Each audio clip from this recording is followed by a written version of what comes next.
And welcome everybody to another season of CHS Lions Game Day. I'm Sachin Nene. And I'm Dan Kachupas. It's great to be back here, Sachin. Yes, it's another season gone by, another season coming in. Can you believe we're seniors this year? 3 years doing the pregame show. This is our last year, our third and final year. It's been great, and we hope to have a fun season this year. Oh, definitely, definitely. We'll also be in the booth, and Dan and I will be in the booth this year. Dan, you're doing your 3rd year in the booth. That's probably a high school record. Yeah, probably. I remember Adam DeYoung did it when I was a freshman, as long as Matt Turco, I believe. And, you know, we really haven't gone back that far with the high school TV program on a football game, so I'd say, yeah, I'm pretty close to the record. I'm very fortunate. Out of, like, 6 years. And I'm very excited to be doing it. It's a lot of fun. There. Continuing our little Coach's Corner from last year, Dan Kachoufis talks with Coach Bruce Rich in his weekly Coach's Corner. I'm Dan Kachoufis here with Coach Rich. Coach Rich, this is your 4th year coaching, and looks like this year you got a really strong team. Well, we got just about everybody back from the defense from last year, and we went 5 out of the last 6 games. A lot of the same kids. We have high expectations for this season. Now, North Middlesex hit Lowell hard, 43-12, or 42-13, whatever the score was. Rosario for Lowell only held to 28 yards. Word on the street is that Rosario is not healthy. He's not 100% right now. He's got a hip injury. Lowell's a very young team. I believe they played 12 sophomores in the game. It's a rebuilding season for Lowell. Okay, and this week against North Middlesex, rumor has it that they like to run an option attack. How are you looking to combat that? We practice quite a bit against the option. They will run a lot of motion.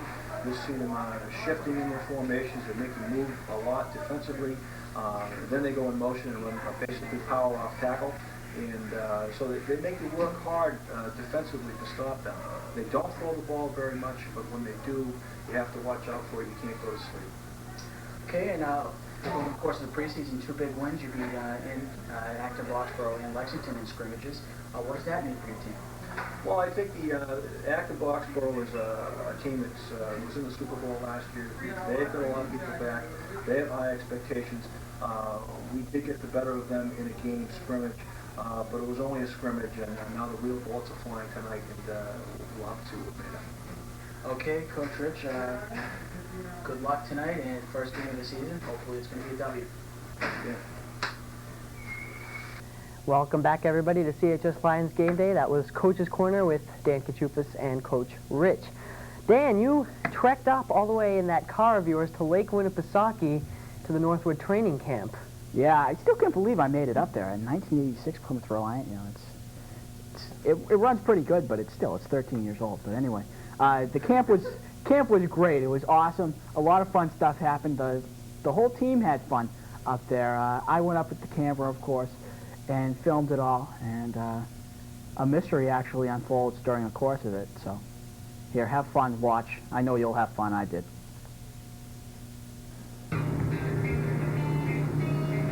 Summer camp. The woods. The fresh air. The football? That's right, the Chelmsford High School football team went to Northwoods camp in Tuftonboro, New Hampshire recently to kick off its season. But why here? Why not in Chelmsford? Coach Fletcher tells us. Because this is the whole part of it. They're all together. It's a great spot. No parents in the way to baby them and dawdle them around. And hopefully we come out of here with a good team, a good team spirit, a good effort. That's what we're looking for. Almost sessions stink, but I mean, it's pretty cool because we can like tip each other, bond each other, you know, get more friendly with each other. But I mean, we could all just get along, man. Come on. Practice included the team's first practice in full pads. But it wasn't all about football. It was about having fun. The team swam, played basketball, jet skied, and fooled around. When they weren't in practice or rec time, the team was meeting with their coaches.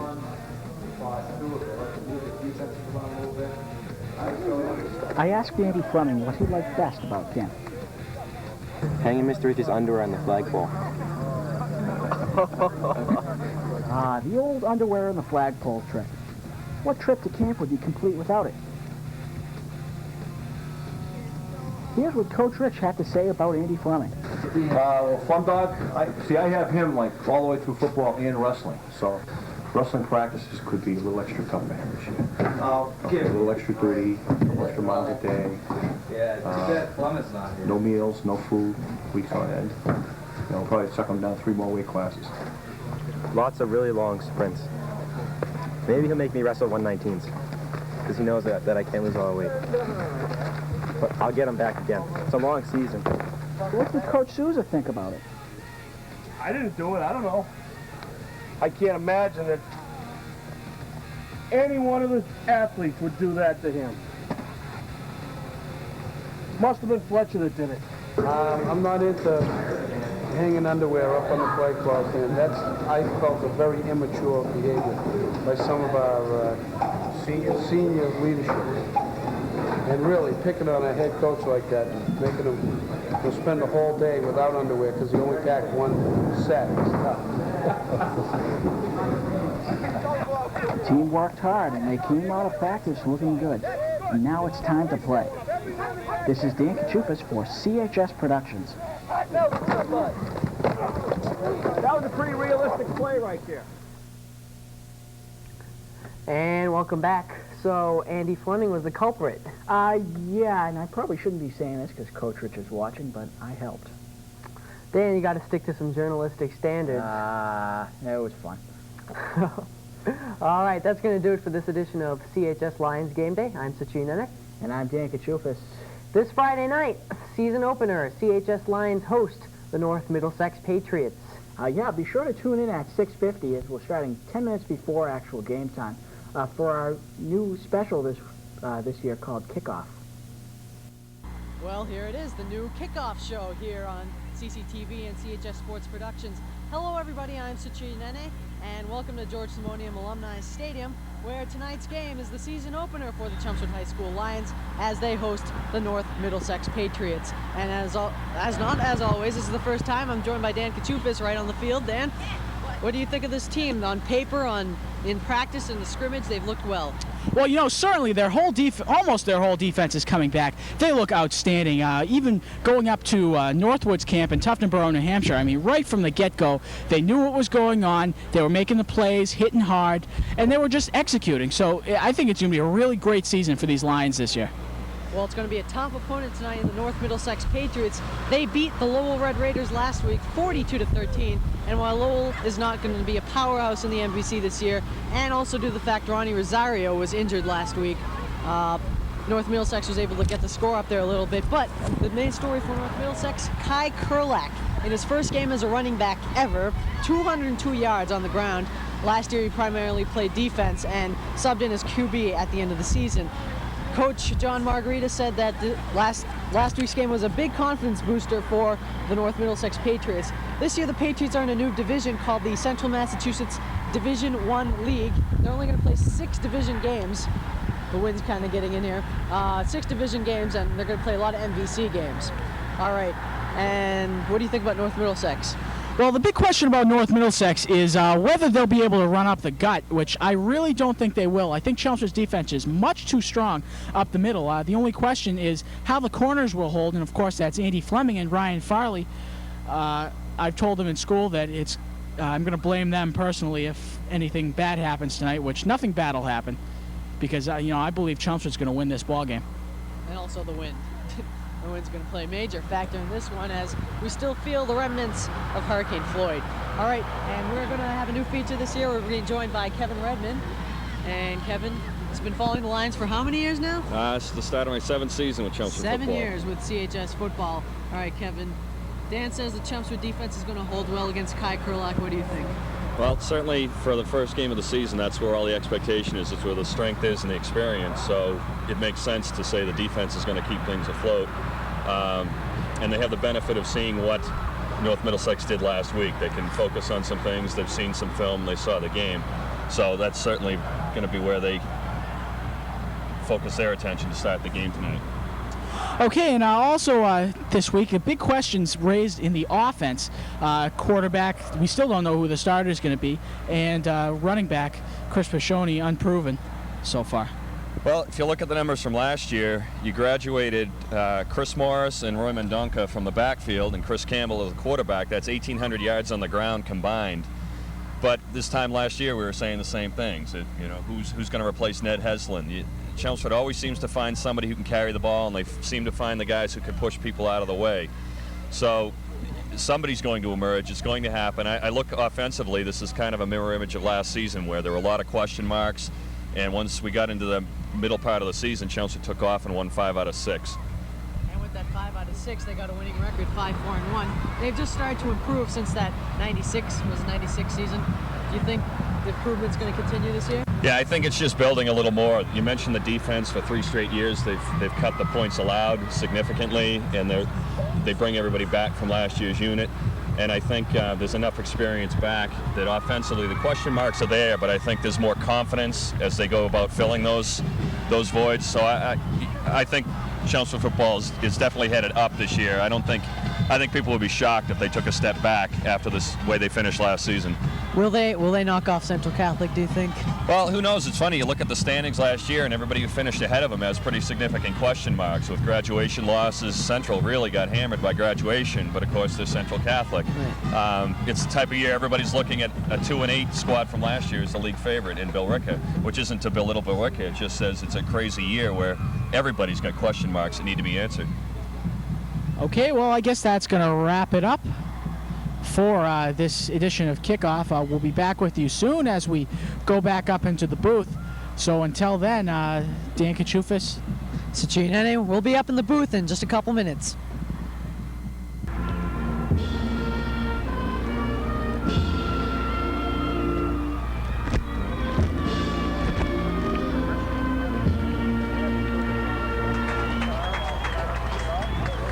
Welcome to George Simonian Alumni Stadium for the opening game of the 1999 Chelmsford Lions season. And this season, the Chelmsford Lions look outstanding defensively.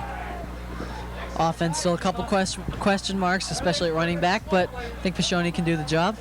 Oh, Pashoni definitely can do the job. He had a couple of carries out last year, and he did a really good job last year. Pashoni, if I can just find the stat here, for what he did last year.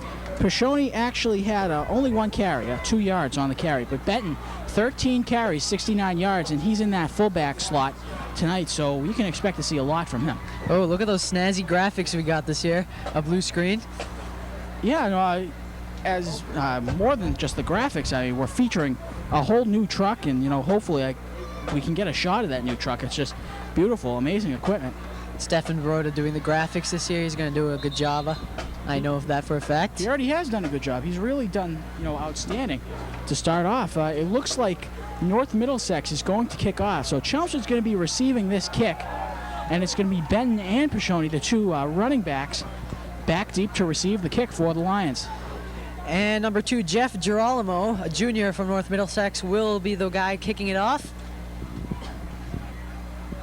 Be interesting to see what happens. North Middlesex, of course, taking the left-hand goal side, the Harrington School. The wind is blowing very strongly from Harrington School across toward the flagpoles. So from right to left on your screen. So that's a tremendous advantage for North Middlesex as they go into this kickoff. And here's Girolamo ready to kick off.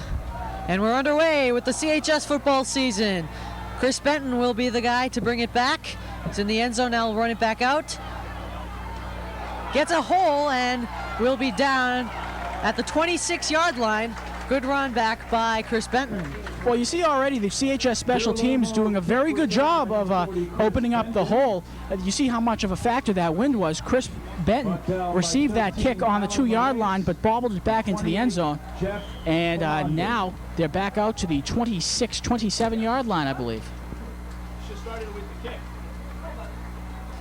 And the first play from scrimmage for the Lions. 1st and 10. It's going to be Tim Leahy over center. Rumor has it we're going to see both people. Pashoni, pitch out. And he'll get a couple. He'll get about to the 28, 29-yard line, and it'll be second down. Yeah, as we saw last year, Rosario likes to go around the end. Pishoni. I'm still talking about Lowell. Rosario like to go around the end, and maybe that's what happened against North Middlesex, and that's just what happened. He got stopped short. Starting lineup for the Lions this year, Leahy starting right now at quarterback, but between him and Mark Brown, they're both going to be alternating at quarterback. That's what Coach Rich said. Pishoni, of course, at running back, and Benton at fullback. John Bertolami and Smart as the wide receivers. Coder at tight end. Eli Gumbakis, Dunn, McIsaac, Nyan, and Wellman start off the offensive line with Bill Conan coming in at right tackle.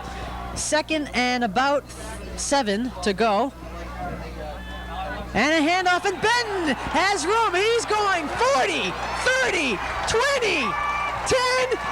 Touchdown, Chelmsford. An awesome play. Chelmsford just breaking through Chris Benton. Awesome run. Coach Rich signaling he's going to go for 1. Just amazing. Eric Monzi, of course, going to come out for the extra point. Eric Monzi, the hero of last Thanksgiving's game. Exactly, that 42-yard field goal. Hopefully that run by Benton answers the questions about this Chelmsford offense. Only a minute and a half in the game, and Chelmsford scored. That's a good sign. That's a very good sign. That was the second play from scrimmage for the Lions. So here we go. Mounsey set to kick. It's up, and it's good. 7-0 Chelmsford leads. Excellent. And we'll be going to break right now. We'll be right back. North Middlesex 0. Back. After this kickoff, we'll see Chelmsford's defense for the first time, but first we've got to get rid of this kickoff. Yeah, well, you saw the Chelmsford offensive line just open up a hole. You could have driven a Mack truck through that hole. Just outstanding. 1 minute and 30 seconds into the game.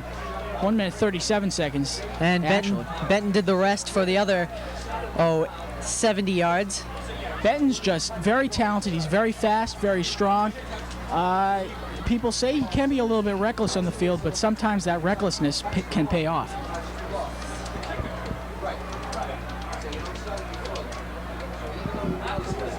Looks like that's Mounsey going to be set to kick. He's going to be doing all the kicking jobs, place kicking, field goal kicking, extra points, and the back to receive for North Middlesex. Excuse me.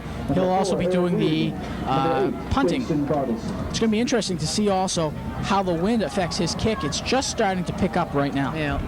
He went to a punting camp this summer, and it looks like he's much improved in the punting department. And Mounsey to kick. That's a nice kick. Can't believe it. Get to the 8-yard line, and here comes North Middlesex, number 8, Jason Bartelson. He's got a hole, and he's getting some room, and he's finally taken down at about the 38-yard line, where the North Middlesex offense will take over. You see that Eric Mounsey comes out. He makes the stop, number 19. You never like to see the kicker coming up to make a stop. You always want to have, that first line of defense always, but, special teams, they still got to work out some kinks.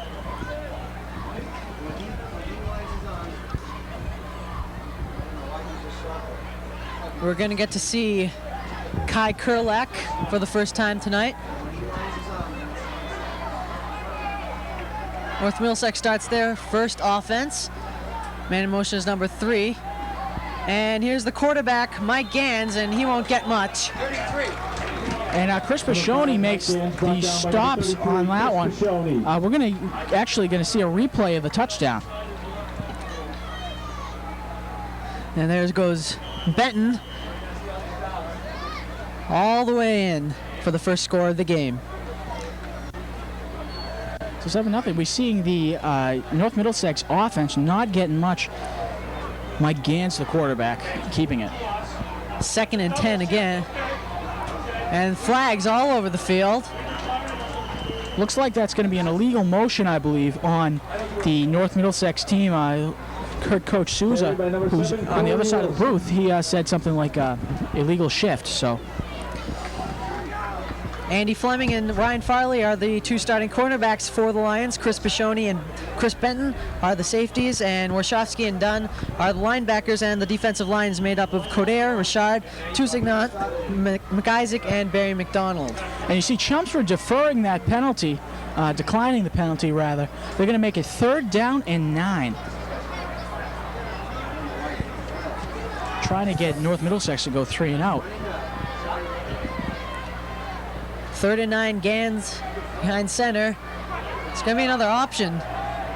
And he gets some room this time, but no, gets to the 45. That's not going to do it. It'll be 4th down and 4.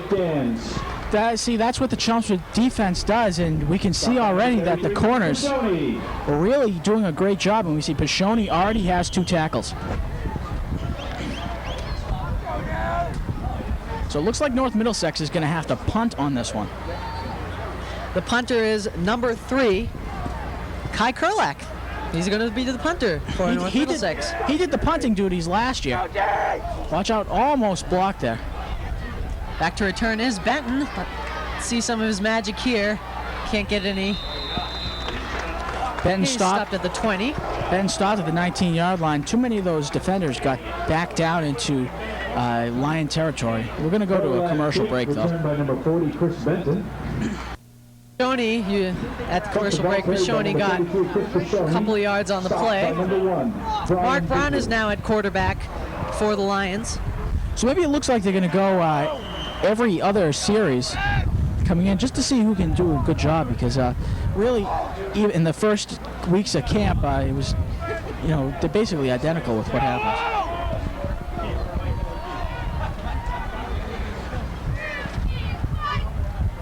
Brown back to pass, and he's going to be sacked. So that's something you don't like to see. The offensive line kind of collapse there. Unfortunately, that's what happens. It looks like it's still number 72, Charlie Wellman, in at that left tackle spot, or right tackle.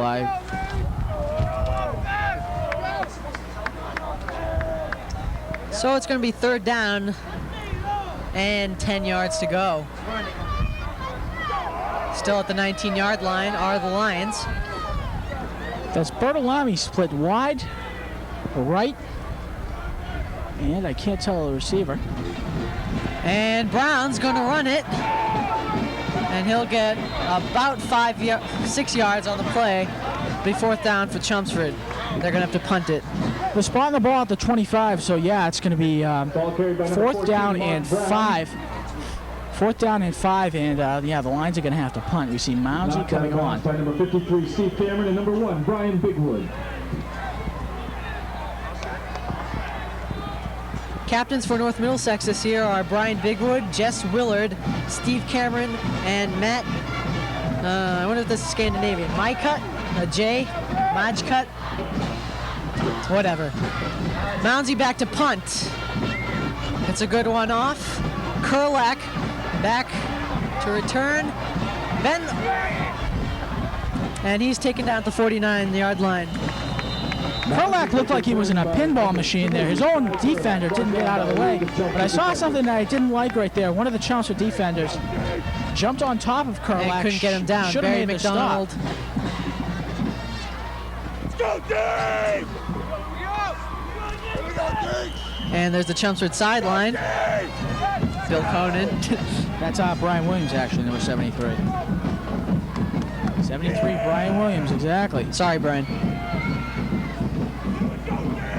49-yard line of Chelmsford they're going to start at. And there's Sands. Is that Kurlak? I believe so. I believe that was, that's number 8. That's number 8, Jason Bartelson. Huh. North Middlesex ball carried by number 8, Jason Bartelson. Bartelson had a few carries in the last game. He did pretty well. I believe he had a very long touchdown run, and maybe it was a kickoff return that he ran back, but he had a long run in the game against Lowell last week. North Middlesex primarily with 3 backs and 1 wide out. Dead ball foul. I think that's going to be motion on the line. And yes, that's what it is. That's a false start on North Middlesex. That'll move him back 5 yards. And it's 2nd down and 11. So 2 false starts already for the North Middlesex Patriots. It must be uncomfortable for those referees and the players even. They're out there in short sleeves, and it's very cold tonight. I've been at the booth with my winter jacket on. Now the running players, Bartelson, and he slips. And number 16, Ryan Farley, takes advantage of that. Comes in with the tackle. Saw the ball pop loose there, but it was due to the contact with the ground. It's going to be 3rd down and long. It's 3rd and about 12. Defense looking well. Certainly, North Middlesex not getting much. This is going to be the 2nd series, 3 and out. We're going to have a replay coming up. Oh, we'll have the replay. No, we're cutting back to live action. Kerlak in motion, and Sands is going to pass it, and he overthrows it, helped by the wind there. Overthrew it definitely. The wind just picked up at the most inopportune moment for the North Middlesex quarterback, and I guess we're going to go to a quick commercial break here. And punting is Kerlak. And he drops the ball, but still gets it off. It's Benton will take it, and he fumbles it, and North Middlesex recovers at the 22-yard line.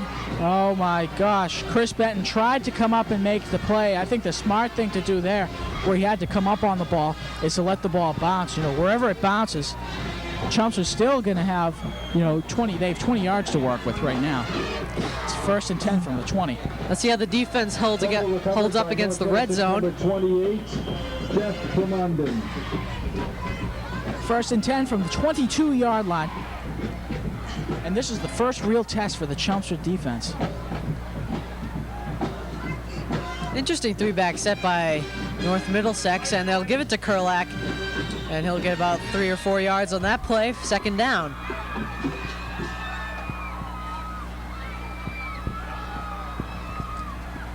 Second down and 7. You see Kerlak trying to go up the middle. Number 3, Kerlak.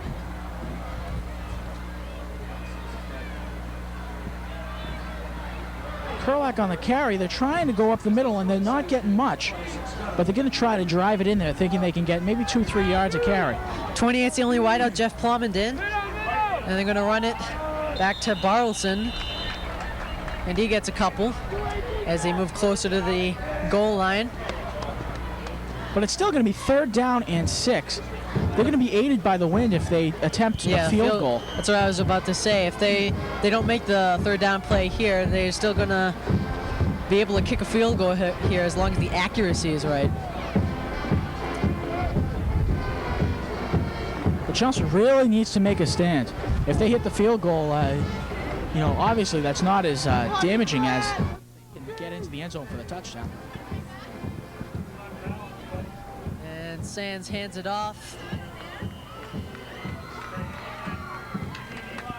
He'll be just short of the 1st down, couple yards short. We'll see what North Middlesex decides to do here. Well, the only thing it makes sense to do is... they call a timeout. I think the only thing it makes sense to do is go for the field goal. Really, they're aided by the wind. Gentlemen, please excuse the technical difficulties with our scoreboard. Apparently the yards to go feature is not working. I'm being told by Mr. Chu that the yards to go feature is not Michael O'Keefe's fault. It's not Mr. working. O'Keefe's first year at handling the scoreboard. Definitely. We got 3:43 left. At this point in the 1st quarter, I'd say the smart thing to do for North Middlesex is attempt the field goal. Well, you don't know exactly how accurate their field goal kicker is. Maybe they have no kicking game. Well, I believe their kicker is Kerlak. He made the kicks for him last year against Chelmsford.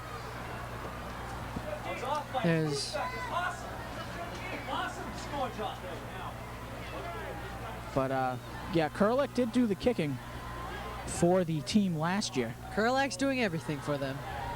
Well, he's an all-around player. He's a great all-around player. Played primarily defense last year, and when their quarterback last year went down, he filled in at quarterback, and now he's moved on the offensive side of the ball to running back, and he had a phenomenal game last week. And they are going for for it. They're going Fourth for it. and 2. They're going to hand to Kurlak, and big defensive stop. Number 55, Dan Warshawski. Excellent play, great penetration. Dan Warshawski just breaking through the line, and no chance for Kurlak. Tagged for a loss on the play, and Chelmsford is going to take over from what looks like about the 21, 22-yard line, actually 24. So a Chelmsford turnover will not lead to any points for North Middlesex, and Chelmsford is going to call a timeout now. So just an excellent defensive play for the Chelmsford Lions. They really needed that play, and they came back. We'll get a replay coming up here. Let's see Warshawski and the entire line, I think. The linebackers, at least. Warshawski got in there.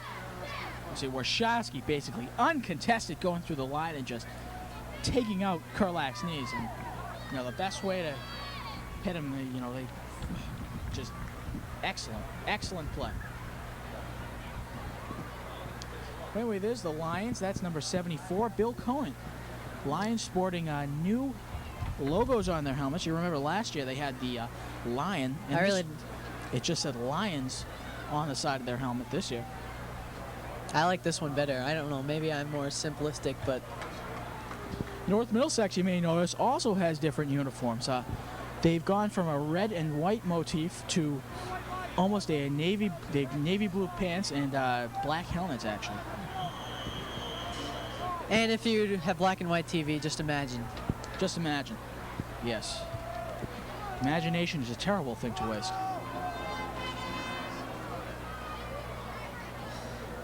Chelmsford's got about 80 yards to go. 3:38 left here in the first quarter. Chelmsford leading 7-0.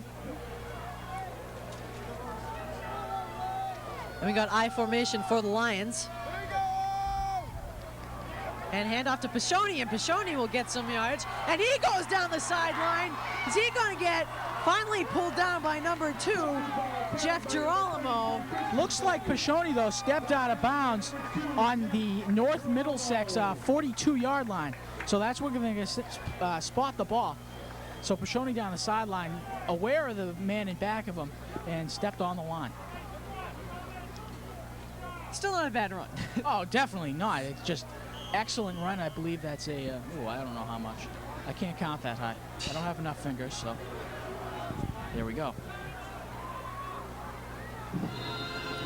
That was a good 38 yards, I'd say. And there's Chris Pashoni right there. You see how muscular his forearm is, what you can see of it. He's just absolutely stacked. Member of the wrestling team also, very strong wrestler. He's just overall an excellent player. Plays defense. Was one of the defensive standouts last year. There's a shot of Coach Fletcher talking to number 16, Ryan Farley. It was certainly a lot of fun up there at the Northwoods camp with Coach Fletcher. And if you saw the pregame pack about the camp, you saw what. Shame that Coach Rich had to spend the day with him. And Benton now. He'll be pulled down. I think his jersey almost came off. Benton's an excellent runner. He's down to the 25 for the first down. And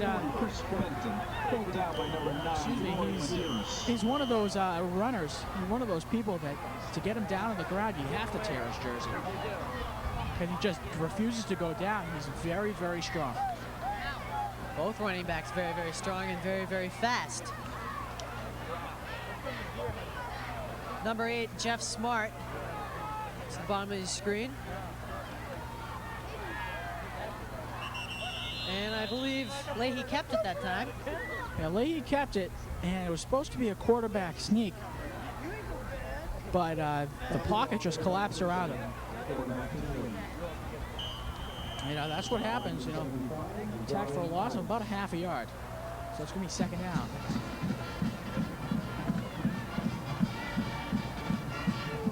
And we're showing a replay now. Slow motion. Really slow. We'll get back to that replay later. Leahy over to Pashoni, and he'll gain a couple as he gets to about the 23-yard line, 24-yard line. It's getting a little bit colder than it was. I don't know if you saw it, but Leahy had a little trouble holding on to the snap. He bobbled it. That may have had something to do with what happened. Alter the timing a little bit.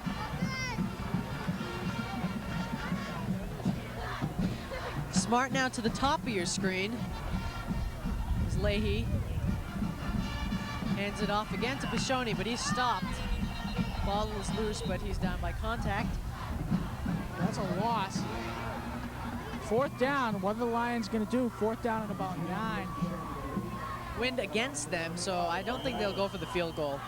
But you never know with Mounsey in there. No, with Mounsey very strong.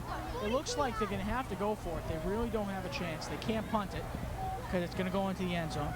Mounsey really isn't going to, I don't think he could attempt the field goal from that. And you also don't want to really pass right now because of the wind either, so we'll probably see another running play, and hopefully the line can open up a hole, and Chelmsford's going to call a quick timeout. I think we can discuss the strategy right here. I don't know what's going to happen here. 7-0 the score, of course. But Chelmsford calls a timeout.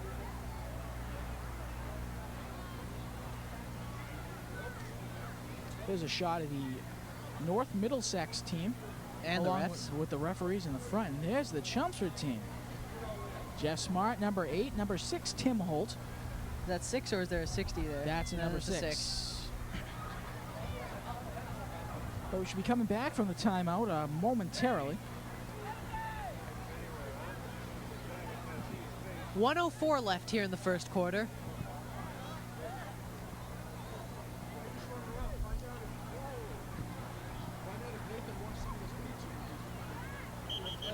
And 1:04 left. 7-0 Lions coming on the field. Okay.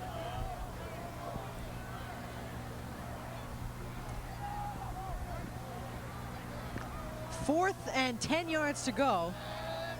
So this is a risky play for the Lions. They got 2 at the top, 2 wideouts at the top of your screen. Shoney and Leahy, I should say, throws in the middle of the field. That's kind of dangerous pass right there, but luckily no North Middlesex people around. And the North Middlesex Patriots will take the ball. Well, that's kind of a mixed bag there on the play because of the fact that he may have had, he may have had the, I forgot what I was going to say. He may have had the wind against him. He may have thought he could have taken Benton, but that's not the case. Sands now at quarterback. Gives it off to number 8, Jason Bartelson. He gets about 5 yards on the play, 4 yards. I think the thinking behind North Middlesex offensive game plan so far is that Chelmsford is expecting to see a lot of Kurlak. You know, I don't. There's no indication from North Middlesex whether Kurlak is injured or not. But you know, we've seen a lot of Jason Bartelson so far. He's a junior fullback. 40 seconds left here in the quarter, and after the quarter, we're gonna kick it down to our new sideline reporter. I did it last year. Pat Monjo's taking over for me at the sideline report. He's gonna give us a little whatever he wants to do at the end of this quarter. Excellent. And with the technology we have now, we in the booth can talk to him. Wow, we can, like, this is just we're getting out there. Yeah, we got the truck, we got replay, we got graphics, we can talk to the sideline reporter. We're moving up in the world here. Yeah, unfortunately this is our senior year, so yeah, I know. We won't see any more technological improvements. But second and 10 now. And another thing, we still haven't gotten the TV Club jackets, so we need those. Second and 10, 35 seconds left in the quarter.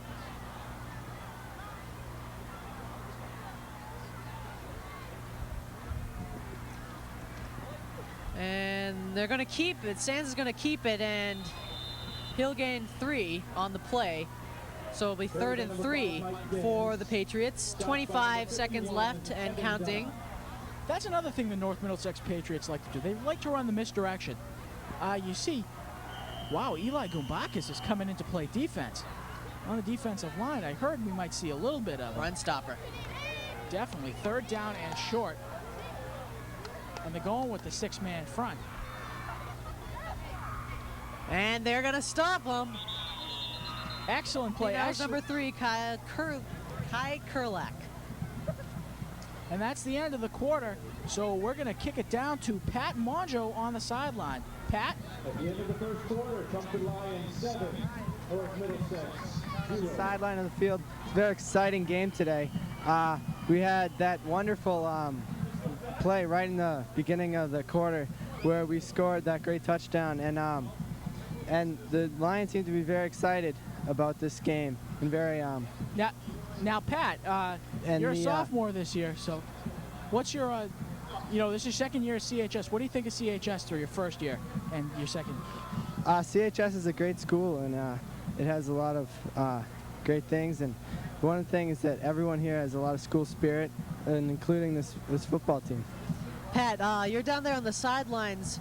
After that Benton 80-yard touchdown, what was the sideline like? I could tell everybody was excited down there. What was the atmosphere like? Yeah, there was a lot of cheering. They were all very excited. They there was a lot of we're #1 victory signals going up. It was great. Definitely. Benton, of course, with that spectacular run to begin this game. The only score of the game, 7-0, and both teams come back on field. It's just great. The crowd also, it seems to be very excited about this game, and they beat Lowell. The opposing team beat Lowell last week, but it seems like we're going to come up victorious this week. So yeah, talking about the crowds, it looks like a full pack here tonight, beating the Winds. The Winds, of course, getting really high here. Thanks, Pat, for your sideline report. No problem. And here's Sands. First play, and way in the backfield. He's going to be taken for a loss of 8 yards. Coder on the play. Excellent, coming around from that defensive end position, and he's got speed. He just caught up to Gans. Okay. No chance for Gans to escape. It's going to be 2nd down now. What's up with that? That was 4th.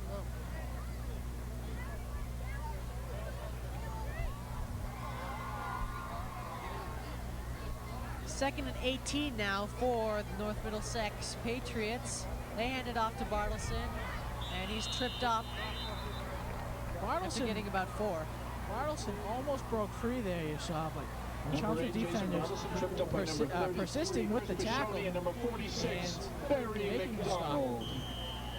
McDonald and Pashoni on the stop. A lot of the defensive starters this year are also offensive starters. We got Chris Pashoni, Chris Benton, Matt Coder, Evan Dunn. You get a lot of guys going both ways. Obviously you get if people are going both ways, you get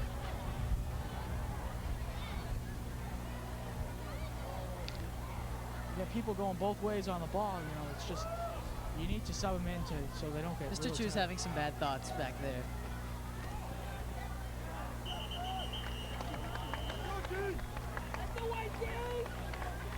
Defense making another great stop in there.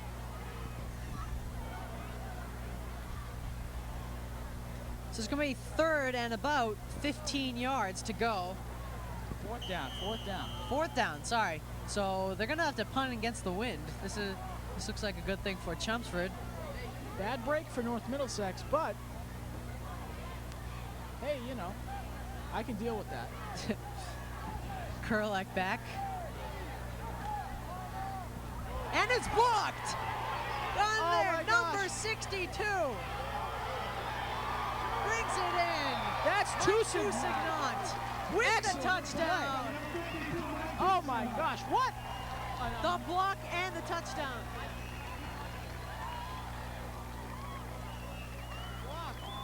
Can't tell who blocked it, but maybe we'll see if we get a replay on that. We can get a replay on that. That's just an excellent play all around by the Chelmsford team. the penetration, the block, and then the heads-up play by Tusignan. And now the score's 13-0, which is more points than the Lions scored last year against North Middlesex. 8:51 left in the first quarter. North Middlesex over the years hasn't been known for being a powerhouse, but they're not bad. For being a powerhouse, they are actually have the most wins out of any team. But coming out of Central Massachusetts, there are a lot of good teams out in Central Mass. You get a lot of the regional schools out in Central Mass. And it's pretty competitive. Of course, in the Super Bowls, Central Mass plays Western Mass. Is that going to be a false start on the Lions? I wonder if that's going to be true this year with all the revised leagues they're into. They may be playing some Eastern Mass teams. I don't know. You never know.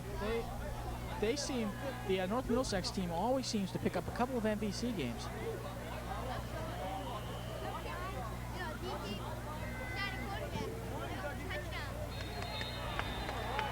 They go for the 2-point conversion there, and they get it into the end zone, 15-0. On the misdirection. And we'll be back right after this. And we're back. That's the Chelmsford defense right there. Hopefully, if possible, we can get a replay on that block. Back up to the second one line.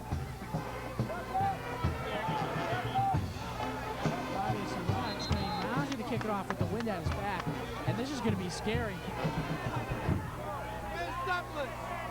I don't doubt that Mazzie's going to be able to put this ball into the end zone. The other kicker, the North Middlesex kicker, it's been so long since we've seen him, unfortunately. Well, fortunately for us. You know, you never like to see the opposing team making a lot of kickoffs, because that means they're scoring. But it's 15-0, which is more points than both teams scored. Or it's the beginning of a half. Yep, that too. This is more points than both teams scored combined. 7-7 last year, the tie. Defense showing their strength, scoring a touchdown. Mounsey set to kick with the wind. Mozzie, I think he's just waiting for the wind to come down. Oh, there's the referee's signal. There it goes. It's a line drive kick. At about the 3-yard line. Beautiful defensive play. Bartelson on the carry and didn't get very much. Barry McDonald is the one that made the stop there. Also, number 35, Ed Walsh, and number 30, Nick Hansen were there. But North Middlesex is going to start from their 20-yard line, about a 17-yard return.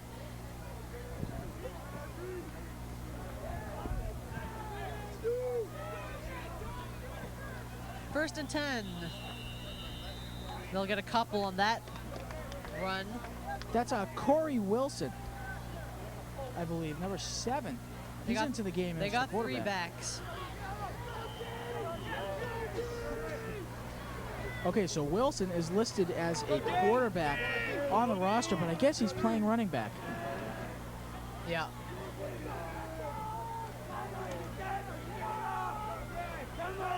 The quick give, I don't see who's under that pile, but 3 Chelmsford defenders make the stop. It'll be 3rd and 4 for the Patriots. Now, I think that's what North Middlesex is going to try to do. They're going to try to get 1 or 2 yards at a time, 3 yards, whatever. Dwoshowski taking the play and relaying it to his defense. 7:49 left here in the first half, with your Chelmsford Lions leading 15-0. On defense! And the handoff is to Bartelson, and he won't get very far. And quickly, just like that, it's 4th down. North Middlesex is going to have to punt. They've been 3 and out on 3 series so far. I don't want to speak too soon, but looks like the North Middlesex offense is going to have a long night. I guess I spoke too, well, I haven't spoke too soon yet. Not the North Middlesex offense. The North Middlesex defense is what you want to wear down. You want to score as many points as you can on them. be on the field for as long as possible. Chelmsford certainly, I don't have the exact stats with me, but I believe they have to be, leading in the time of possession. Especially running the ball, getting the clock down. Definitely, Chelmsford's passing game really was a little suspect in the preseason, but, that's what happens sometimes. Plus, you got 2 young quarterbacks. Both of them will be here next year. Definitely 2 young quarterbacks. I like the way this is set, especially in high school football, where you have 2 quarterbacks. And we'll be going to break. Have you ever seen a catalog run that fast? I don't think I've ever seen a catalog run. I saw plenty of it last year up in the booth, but But anyway, getting back to what I was saying, you keep that defense out in the field, you wear them down. Of course, that also puts a lot of stress on your offense, but I think Chelmsford has enough depth on the offensive line to make things happen. There's the North Middlesex sideline as they come out. I believe North Middlesex is going to punt here. It's 4th down and about 2. Second quarter, 6:47 remains.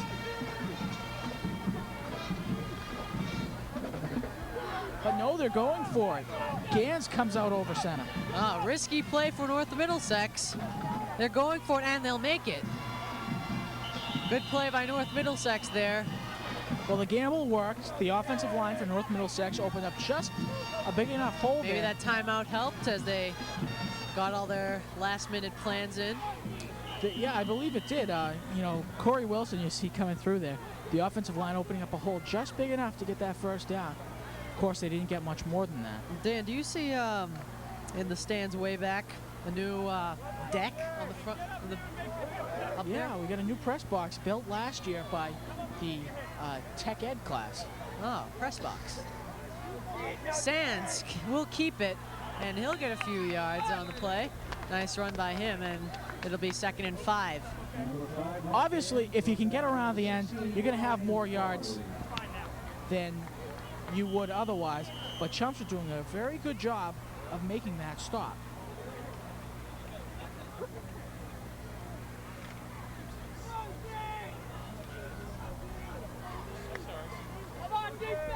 So, corner's playing very well. And the running back will be stopped for just a yard. 3rd down, so we were expecting 3 and out, but no, they convert on 4th down. And now it's going to be 3rd down and 10. Are they going to risk it again? Well, it's 3rd and... third down, sorry. 3rd and 10. 3rd and 4. 3rd and 4. 3rd and 4.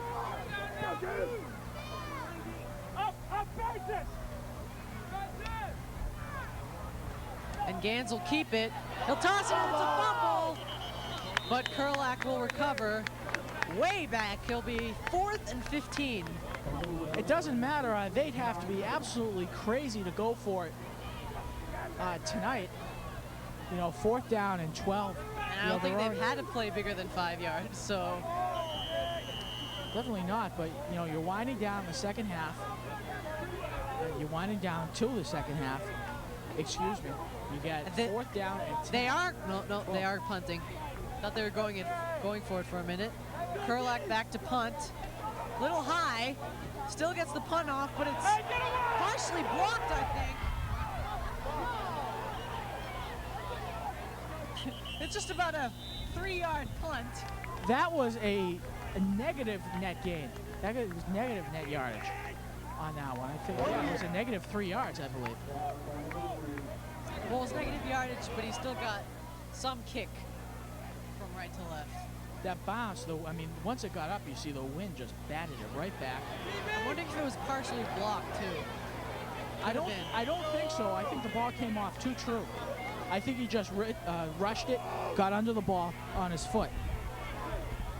Mark Braun back in for quarterback, I formation for the Lions. Bertolami and Smart back. They'll run it.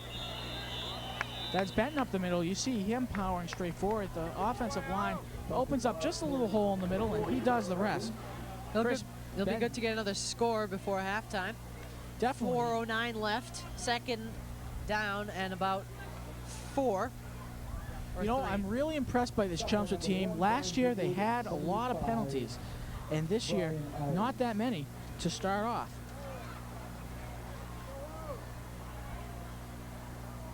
They had 70 yards worth of penalties last year in their opener against North Middlesex. Brown to Pashoni. Pashoni finds a hole on the right side, and he'll go in for the touchdown.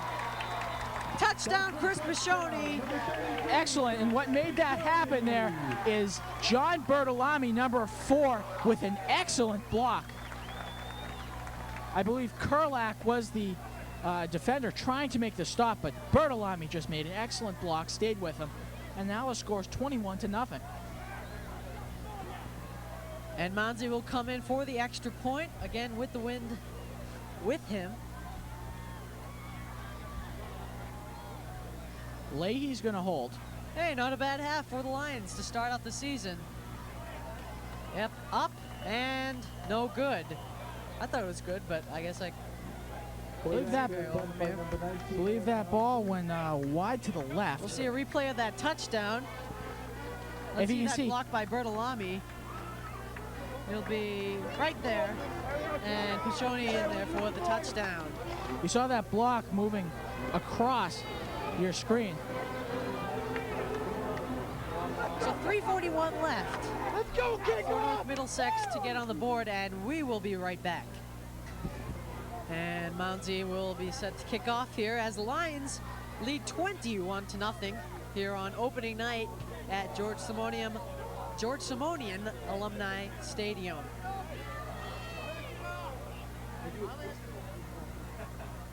Lions with their traditional helmets up in the air during kickoff. A lot of teams do that. With a 3-touchdown lead, I mean, there's a reason to celebrate.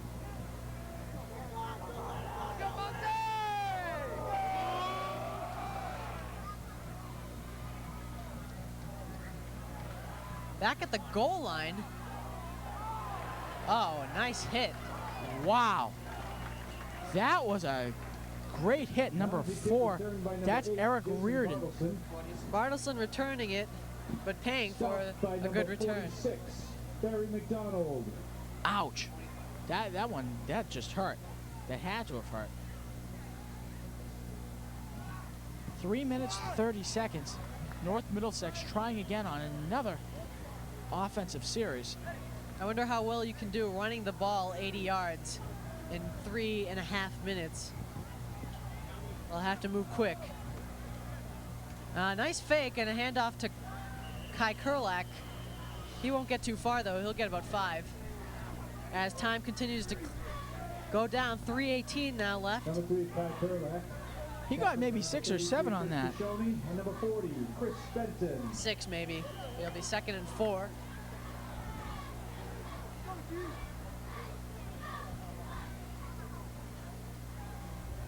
As I think fans are still continuing to pile in here in the first half. Some people getting here late. Yeah, the stands really have filled up quite nicely. Really a great the high crowd. expectations of Chelmsford as Bartelson out in the open field, and he'll get stopped for just about a yard. There's a penalty flag on the play, though. Codera a little bit slow getting up, but looks like he's all right. Let's see what the call's going to be.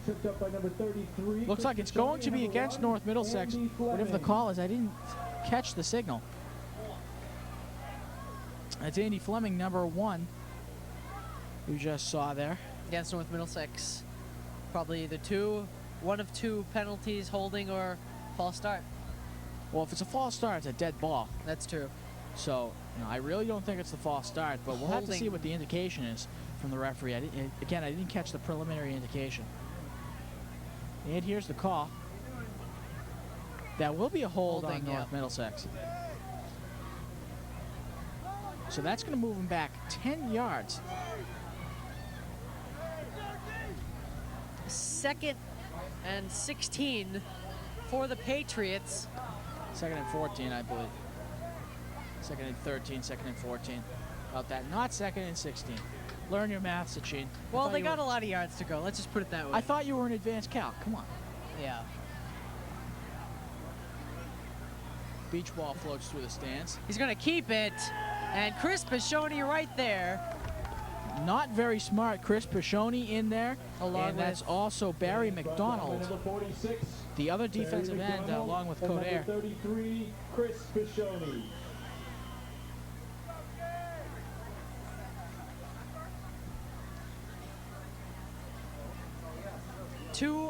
Two minutes.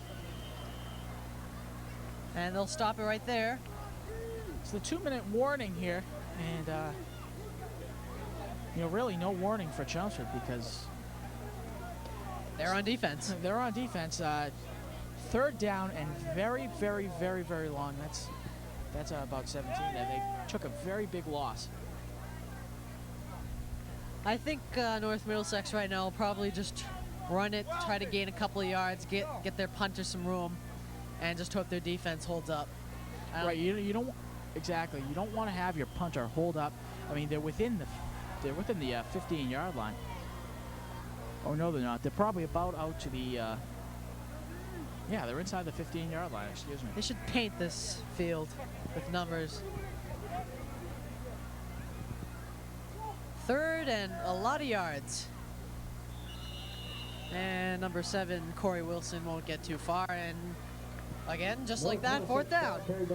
Fourth down, they didn't get very much yardage. I think what the North Middlesex defense is going to try to do is they're going to try to take as much time off the clock as they can. As the special teams unit is doing right now. They're trying to discourage Chelmsford from scoring again. They may have, Patriots may just take a timeout with 1 second left on the play clock. That certainly would be a very viable option, definitely. That's just what I would do. I don't know what they'll do. Exactly. You run there's no sense in running the play because, basically, Chelmsford has it. They'll call a delay a game now. I guess North Middlesex will take the was going to take the penalty, or they just did by accident. That's going to move him back into the. No, it won't move him way back into the goal line, but he'll be right on the goal line. Yeah, they'll move him to the 11-yard line. So this will be good field position for Chelmsford. With Benton there, will let that's it bounce. actually a decent kick. That's a 46-yard kick. Number 75, Brian Eels, downs it for North Middlesex. And at the North Middlesex 42-yard line, the Chelmsford Lions offense will take over with 1:02 left here in the first half. They got to get 40 yards downfield. It's gonna be interesting to see whether Chelmsford can put it in here. Definitely. I'm wondering also if Coach Rich is going to try to get it in there or just let time fly go by. He is leading 21-0. Definitely, that might be an option also. You don't want, because the only viable option right now to get that touchdown would be passing, and you don't want to risk an interception right now. Well, you could also run the clock out. I mean, yeah, that's what I mean. You could run the clock out instead. You don't want to throw the ball. I mean, this wind is just going to take the ball. We haven't seen let either. his two backs run it. Exactly. Oh, well, he's passing. Gonna throw the ball. And Benton hit. Did he get out of bounds? He did. Oh no, clock's still ticking. Clock's still ticking. 52 seconds. They got maybe a half a yard and on that play. Chelmsford will call a timeout. Stop the clock at 47 seconds. Second. Did he get any yards on that? 2nd and 10, it seems. Yeah, he really didn't get much. He got a half a yard, if anything.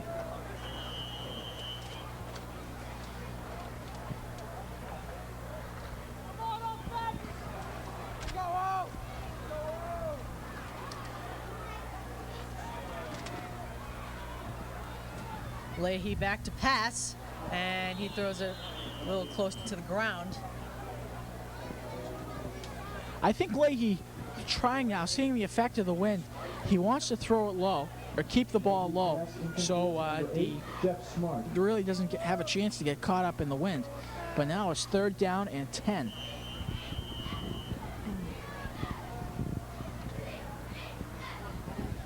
I don't know, they may just run the clock out now. I mean, you don't want to pass on this play, stop the clock and give North Middlesex another chance, although it's not very possible that North Middlesex will score, but run 5 seconds, and then take the half.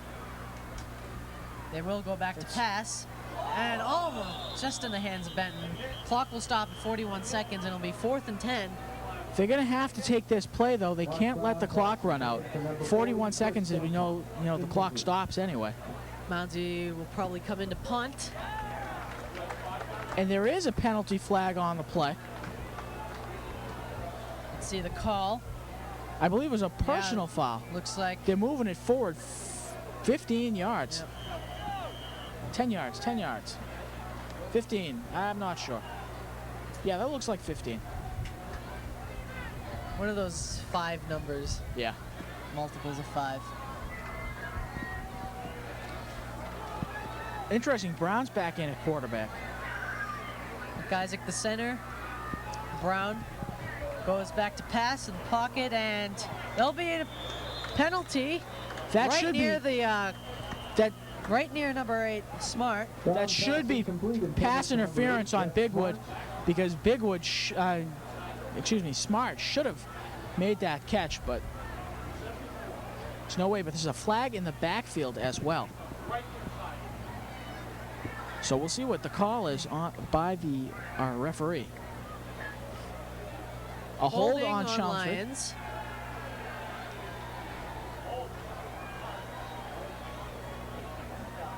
Well, I certainly didn't see the hold. It might have been there, but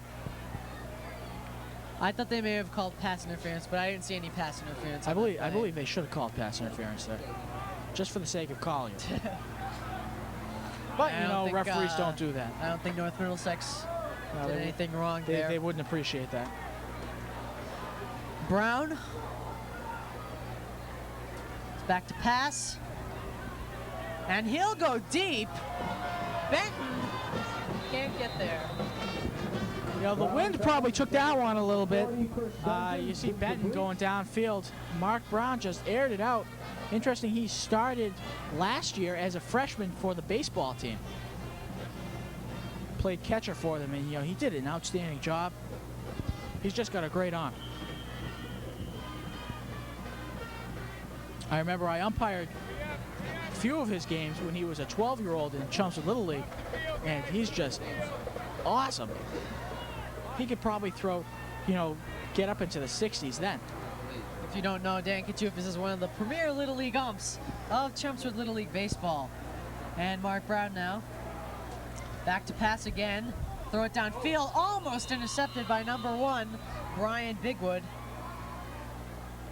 Bigwood got his... lucky for Chelmsford, he didn't get it. Bigwood got his hand up there and almost pulled it down. But I think, it's getting cold. Hands are probably getting a little bit slippery, so. I don't know why he threw it down midfield. I mean, you'd get maybe 10, 15 yards, but then the clock would continue to run. I don't know how many timeouts Chelmsford still has. I don't know why you throw the ball and give North Middlesex a chance to get back into the end zone. Well, no, I mean, it's still 3rd down, so they can down it right now if they want. Guys. But just to play down the middle of the field, I was a little worried about. Brown back to pass again, and he's going to air it out again. A little too far for Smart. I think the wind's playing a big role in this game. Taking it. Brown had all the time in the world, you saw, just getting great blocks all around, had a great pocket. Probably could have waited till time expired before he threw the ball. Well, I don't think he could have waited that long. It was 20 seconds. I don't think you can stay in the pocket that long. Well, you never know. Unless the line's really, really good. I mean, they are, but maybe they're not that good. I think it'd be interesting to see Mounsey try a field goal. They are. Mounsey's going to try a 50-yard field goal. He has the wind with him. That's 60. This is going to be a 60-yard field goal. 50-yard. From the 50-yard line plus the 10 yards in the end zone. So it's a 60-yard field goal attempt. Mounsey's kick. Nothing. Not quite. Oh, it's still a live ball. And it'll be a touchback for North Middlesex. I forgot that little rule. I haven't seen it too often.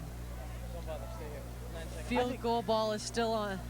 That's right. If you block a field goal, the ball is still live. So if it's still on the field, it would definitely be a live ball then. Definitely.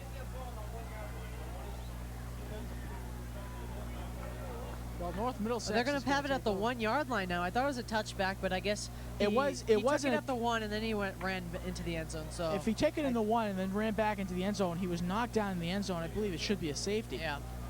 Whatever the refs want to do, they have control. But I don't think. Of course, I'm not the official, source on football rules. Yeah, the official guidelines. What happens if you get the ball at the 1 and then run back in the end zone? You should get some leniency on that because you don't have anywhere to go.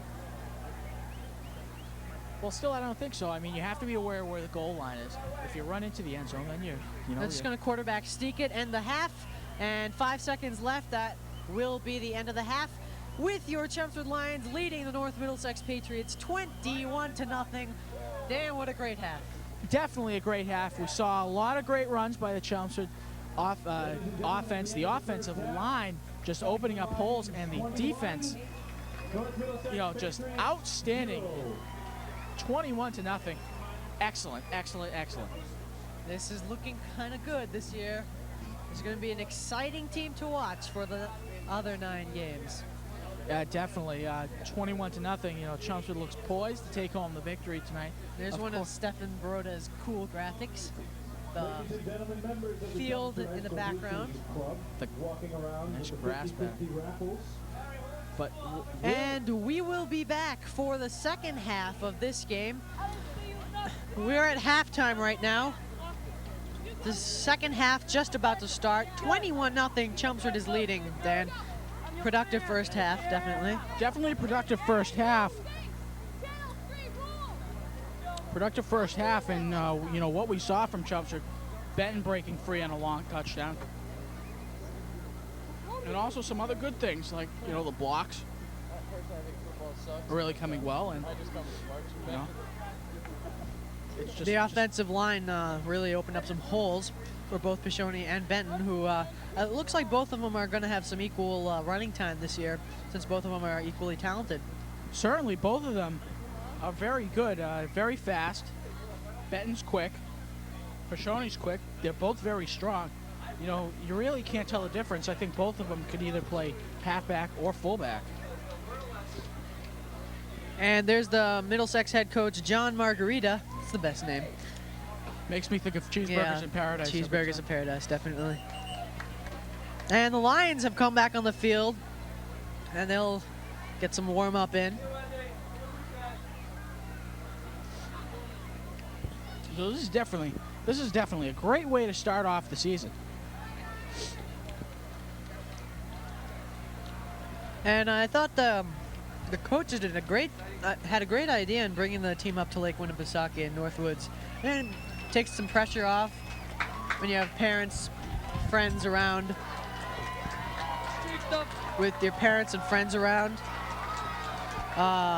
it's definitely much better just to get away from everything and just focus on football, focus on your teammates, bonding with them. We can get a shot of this crowd. If we could have gotten a shot of this crowd, you would have seen a standing ovation in this crowd. They definitely appreciate what's going on down here on the field. These Lions are just playing an outstanding game. Many of the fans still on their feet, and the applause continues.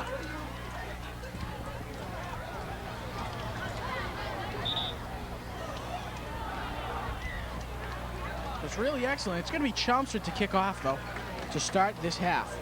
Mounsley's going to be the kicker. He's kicking against the wind.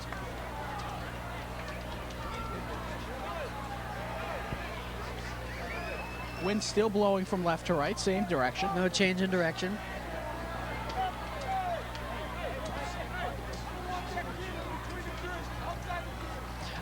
We forgot to at the end of our kickoff show, we forgot to thank Kevin Redmond for his insight, for his help that he's done for us he's going to give us some help this year, and we thank him for the help he gave last year. And there's a flag on the play right on the kickoff. That's Bartelson in the carry. Bartelson's still up, and he's going to be taken down by number 25, Dan Willett. Cut down by number 25, Tim Daly. Dan Willett, number 25, Dan Willett. Dan Willett on the stop.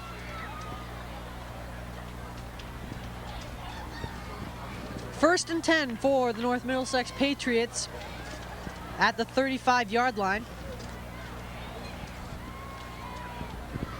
It's interesting to note, I guess, we got state rankings for you from last week. We'll get to those in a second.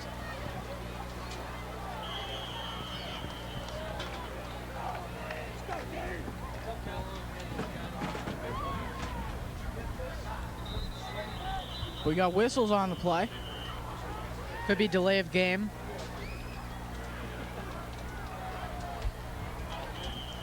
Just an official timeout for some reason. All right. It's still going to be first and 10.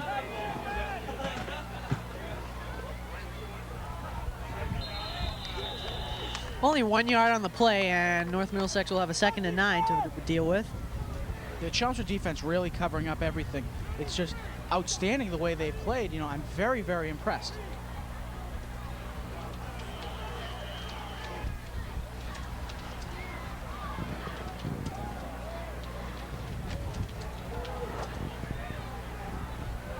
So 2nd and 9.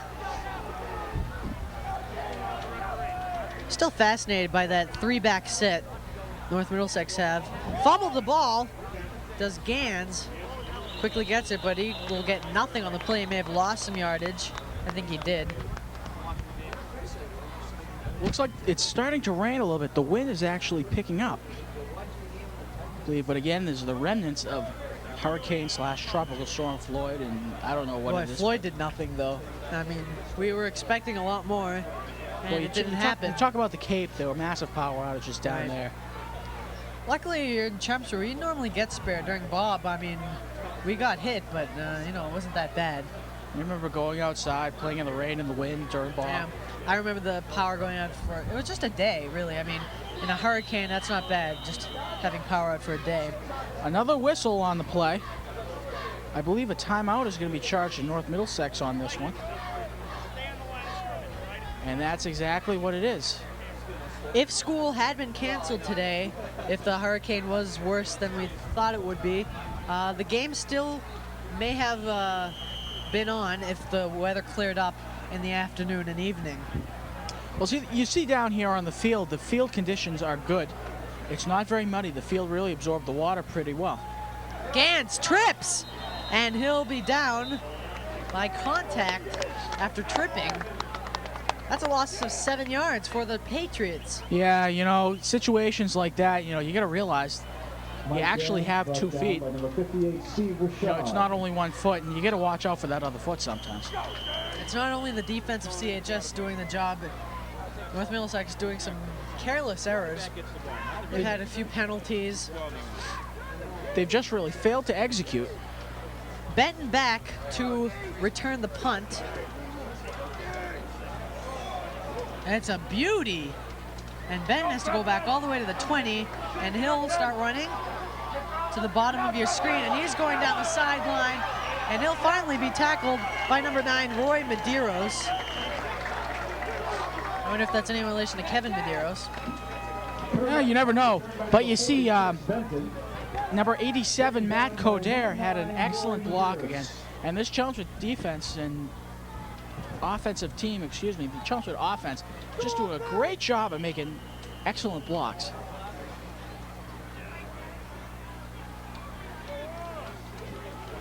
So Chelmsford, I think they've done it a couple times, will start in North Middlesex territory at the 48-yard line.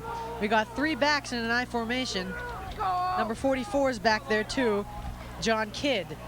And they'll hand it off to Pashoni, and Pashoni gets some room, and he'll get it 7 yards on the play. Good run by Pashoni. Pashoni just doesn't stop. You see him go backwards over the North Middlesex defender and actually use them as a cushion so he does not roll down. We've been told when we were down in the sidelines between halves to talk about the Lions. It's Sarah Fahey this year, Rob Pascucci, and I'm sorry, I don't know who the other one is. Don't know who the other one is, but you know, doing a great job. Can't tell from here. Having fun. Another thing, all 3 of them have the hood. 2nd and 5. Again, that 3-back I formation. Pashoni hands it off again. He'll get the first down and more as he crosses the 35-yard line to the 34, first down for Chelmsford. Wow, Pashoni dodging in and out and very much able to cut.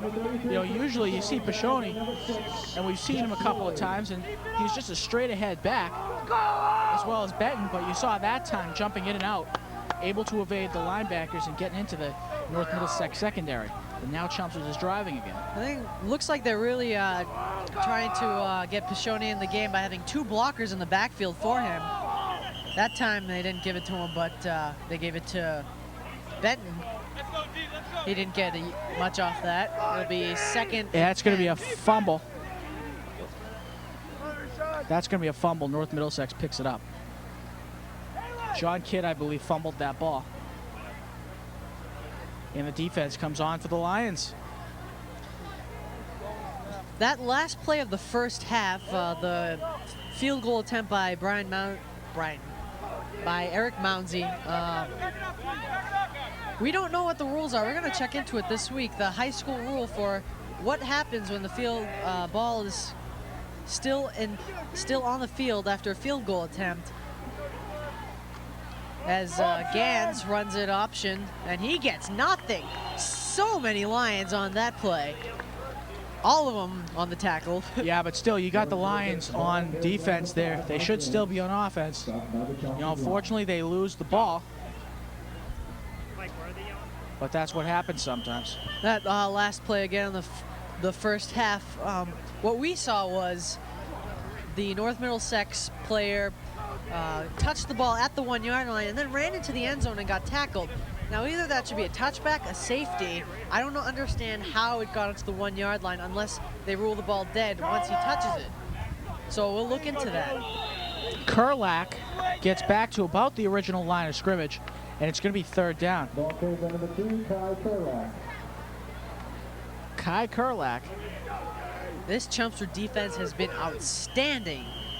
There hasn't been a big play by North Middlesex yet. I'm wondering if North Middlesex has even gotten a first down yet.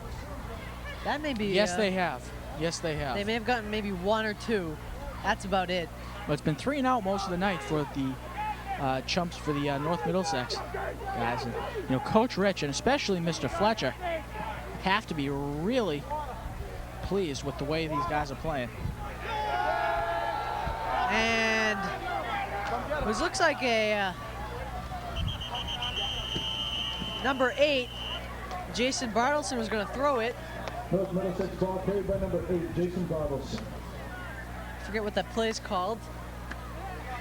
Halfback option. Halfback option, yeah. I was thinking option, but well, the options wasn't too sure. Options to run it. You know, the North Middlesex team, they will surprise you with the pass, as Coach Rich told us in the pregame interview. So you got to be ready for that. But we have an excellent secondary. And all 4 of them are seniors. North Middlesex to punt. 5:17 left. Benton will take it at the 10-yard line, and he'll run it back. Oh, what a hit! Block! Oh, another one!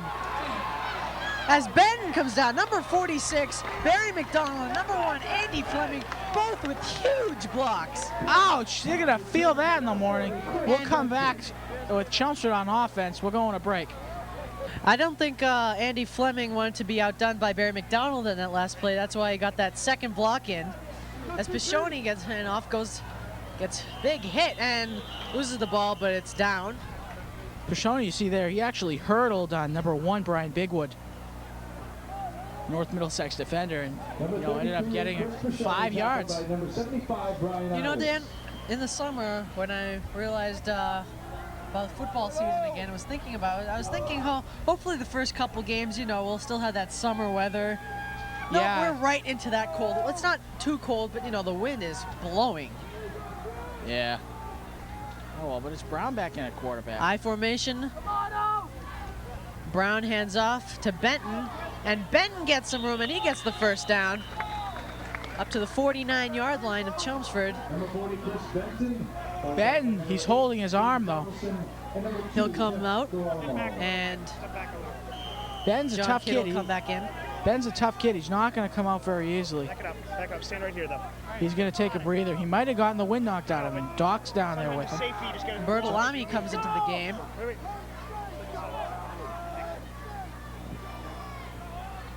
Bertolami's going to be split wide right. Kidd takes the place of Benton in a split eye formation. Yeah, it looked like left tackle. Number... I believe that's number 72. That's Charlie Wellman if you go on the Yeah, I left saw side. his false start. He moved a split second too early, and that'll cost the Lions 5 yards. That happens, you know, it's high school football. It's supposed to be still instructional, you know. They're learning And how to plus, play. the Lions haven't really had too many penalties tonight. It's been really, really disciplined play by the Lions tonight. Yeah, exactly. They've played a very clean game. It's just been, you know, an excellent job by these Lions. A split eye again. Brown behind the center. Takes the snap. Play action. Out to Dunn, and Dunn catches it, and he'll ramble on. That's not done. That's Sorry, not John Kidd. Kidd. That's Kidd. So Brown completes the first pass of the night. His first pass of the night. I don't know why I said Dunn.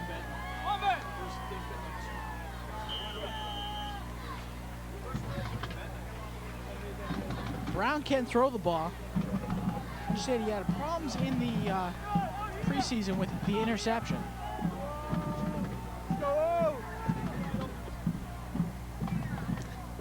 Brown hands off to Pashonian. Oh, met with some North Middlesex defenders. Nice penetration there by the Patriots. Pashoni gets back to the line of scrimmage, it looks like. Actually got maybe a half a yard on the play. North Middlesex did a good job there of just covering up the hole that the offense had opened.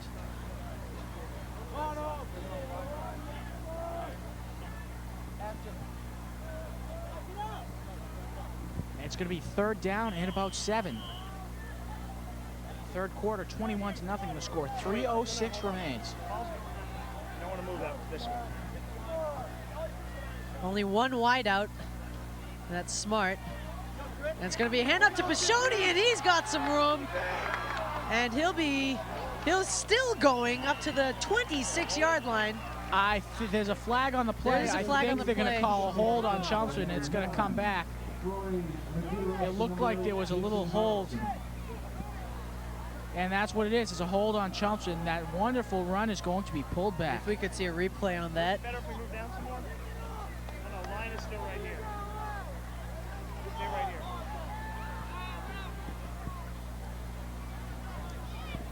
Oh well, let's try it again. But that's going to move them 10 yards back. You move, you're going to lose it. So. 10 yards back. They're at the 48-yard line now of North Middlesex. Let's go! 3rd and 7 again.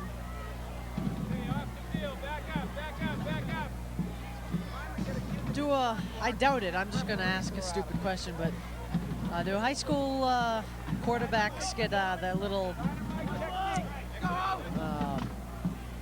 instructions through their helmet? No. I think it's still symbols. Good old baseball type symbols. Codero drops the ball.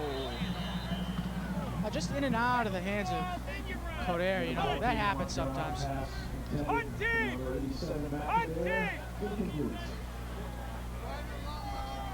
Oh, well. Wait, no, usually what happens in high school is they send someone in to the play, you know, with the play, and they tells the quarterback, relays, and that's how it usually goes. Well, Dan, it's been a nice first night. The weather, you know, it's football weather. Playing anything. Yeah, this definitely is football weather. You know, for these guys. 2:24 remains.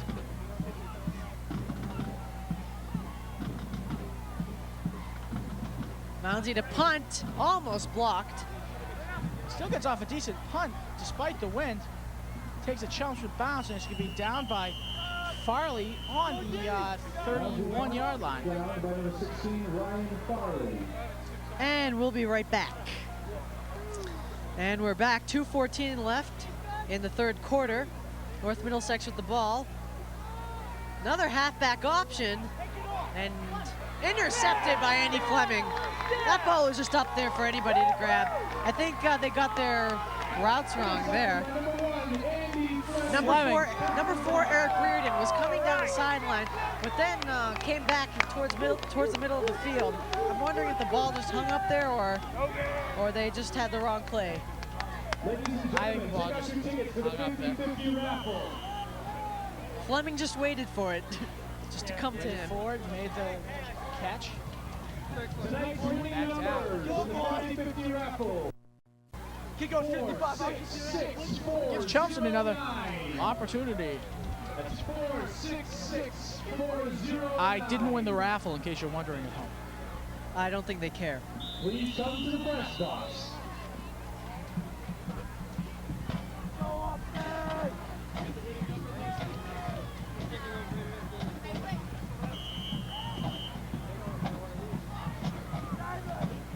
This is the Chelmsford team, Chelmsford offense.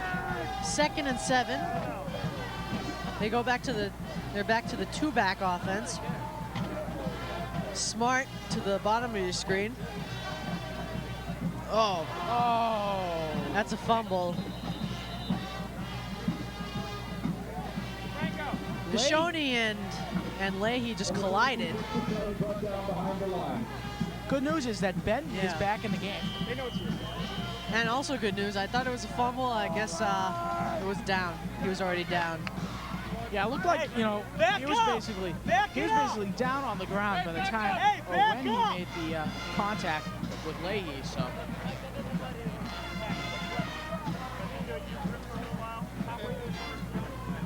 That's what we got. 56 seconds. Leahy back to pass, and he's gonna run it up.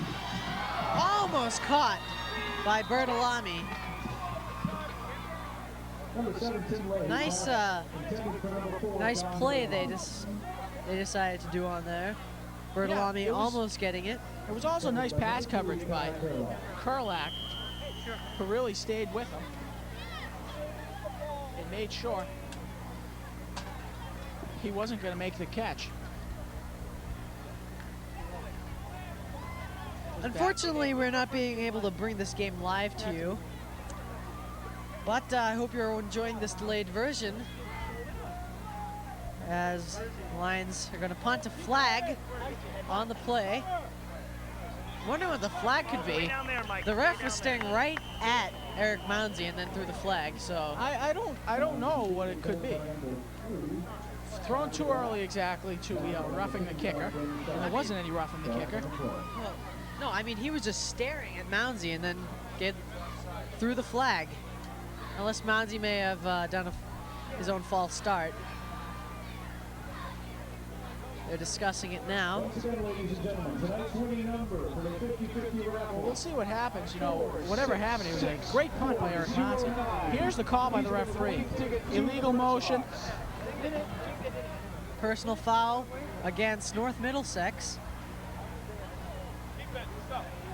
So overall, Chelmsford benefits out of it. Yep. And we'll be back right after this commercial, Dan. Wow. What was last year's that? Dr. Zay or? Dr. Zay. Something like that. Obviously, medical are a great program. Off the field right now. Let's go. Hey, back up. Let's go, Andy. Oh, nice complete pass. Right here. That's Kurlak coming out of the backfield. Made the catch. From Gans.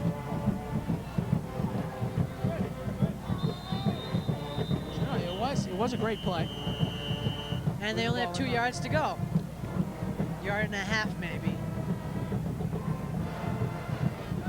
So the third quarter is going to be void of scoring.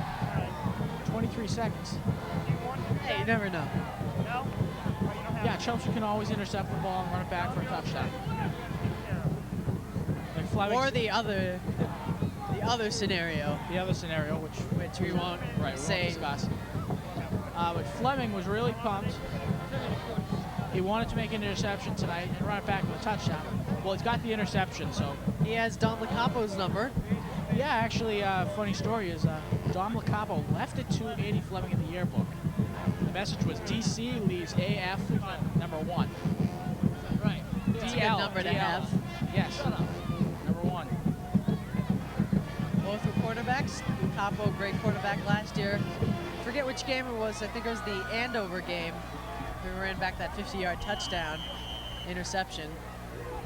And the Lions are 2 points away from tying the game, but missed on the 2-point conversion. Right, 35-33, the final score on that game. Go, Jay! And they're going to pass it again, and way too high for number 4, Eric Reardon. Yeah, come on, he's not Randy Moss there. So obviously he's not going to catch that ball way over his head. Ben may have had a chance at it, but I don't think he realized it was on the way. That's Danny Warshawski, number 55. Not a very big kid, but he's very aware of what's happening. Did you just say not a very good kid? Big kid, big kid. Okay, I was like, maybe you shouldn't say that. Hey, Mike, you're clear now. Chris Pashoni looks like, unfortunately, he's down on the field. I'd rather not. And Kurlak breaks some tackles, and he finds a hole. Kurlak racing, touchdown, North Middlesex. And they get on the board. Dan, we shouldn't have even mentioned that other scenario. I'm sorry to have ever said it. That must be like the no-hitter theory, perfect game. Exactly. You know, you talk about it. Yeah. Okay, so Kurlak scores.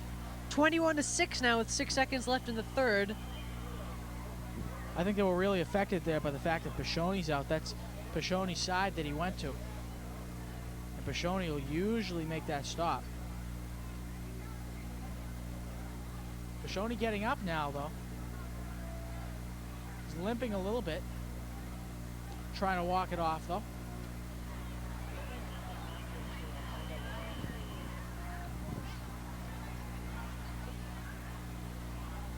And hopefully we'll have a sideline, yeah.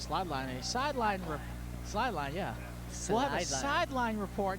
Hopefully Pat Monjo's going to get some info for us about that injury.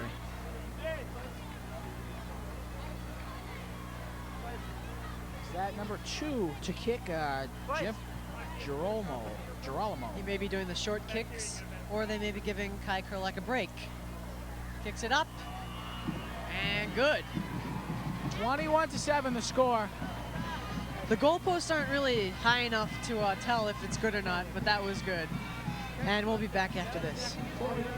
We got 2 of our own Boy Scouts in the TV club. Of course, our director, Tom Peterson, who's been in the Boy Scouts for like 50 years now. And Dan Sylvia. I'm probably forgetting some people, but those are the only 2 I know. Yep.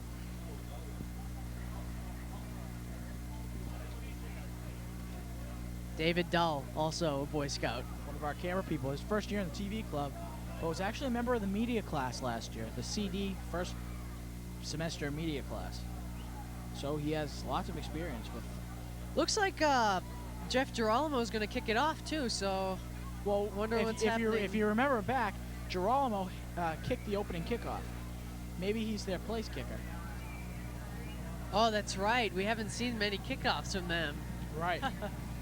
Or many kicking opportunities for him. So Girolamo looks like their kicker. That's kind of weird. You normally have one long kicker and one short kicker. One doing the kickoffs and the punts. The other doing short field goals. And here's Girolamo's punt. And it goes to Benton at about the 4-yard line. He'll run it.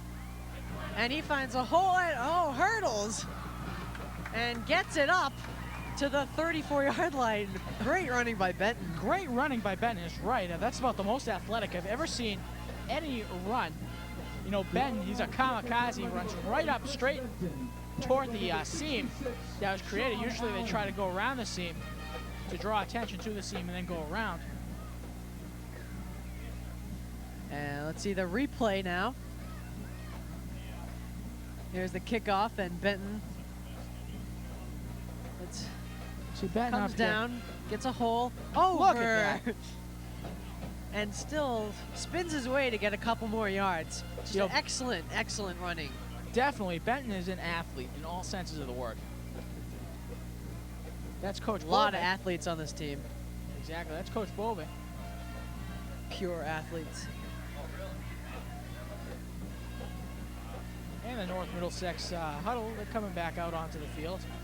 The end of the third quarter, 21-7, going into the fourth quarter.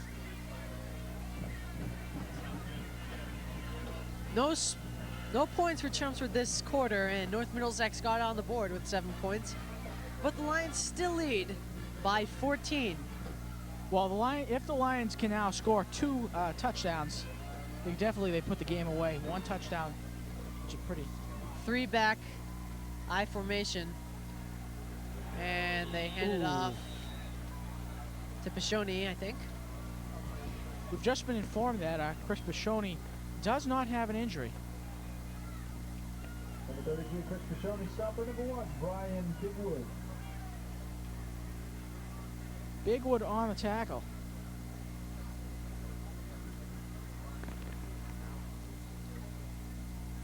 We'll find out over the course of the weekend. Doesn't look like it's, well, you know, we've only seen 1 run from them. 2nd and 10, no wideouts for the Lions. Just looks like pure running. Try to get some time off the clock. Oh, Brown actually keeps the ball. He won't get anything on that. North Middlesex right there knew what the play was going to be. By number 8, Jason Bartelson.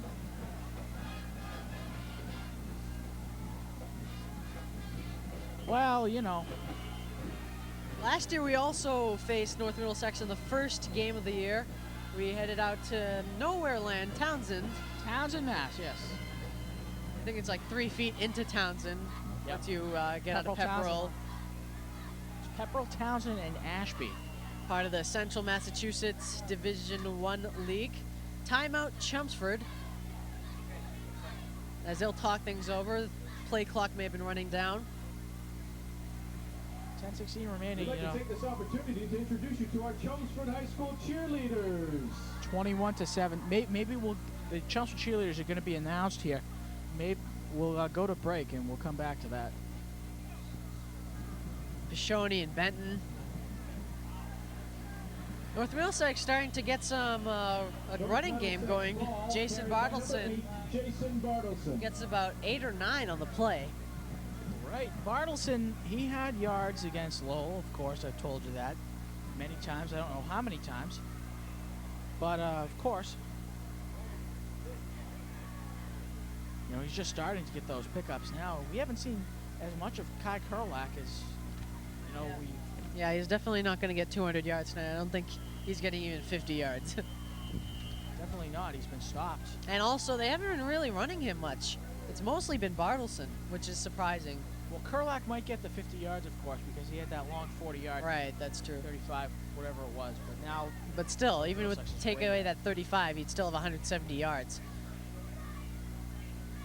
And that's Corey Wilson on the other side. Number 8, Jason Bartelson, tackled by number 16, Ryan. But it's the fourth quarter. It's 21-7. 8:30 left. My prediction actually for the score of this game was 17-13. You know, 17's not going to happen for the Lions, obviously. Oh, darn it. They got 21. No. What a bummer. Blackjack. No, I don't gamble. That's none of your business anyway. And the Patriots.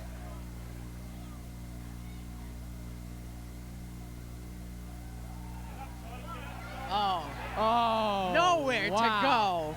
Mike Gans is running an option, I believe.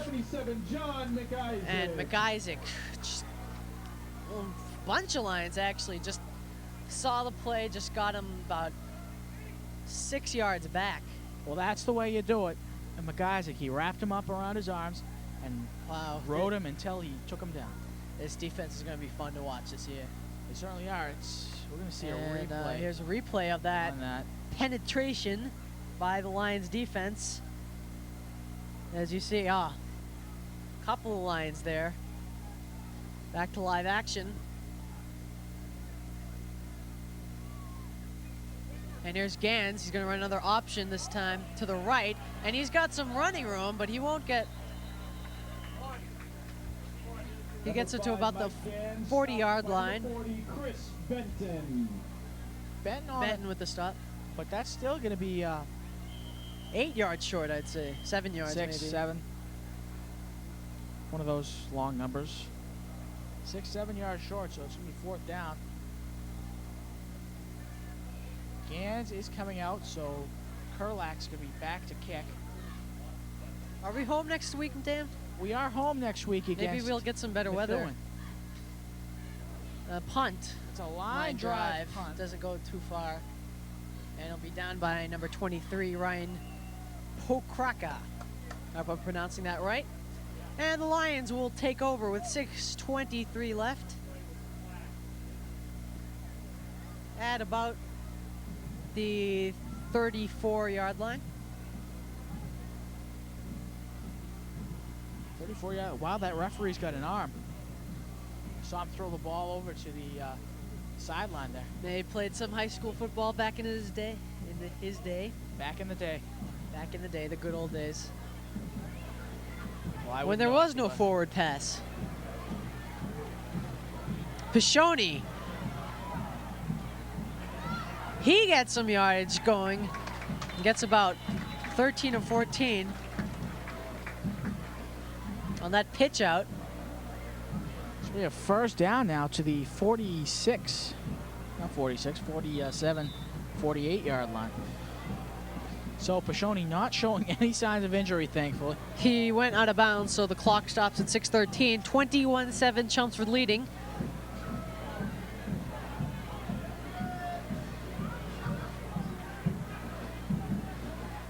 The referee signaling the clock to be lowered. The head linesman or the line judge at 6:04.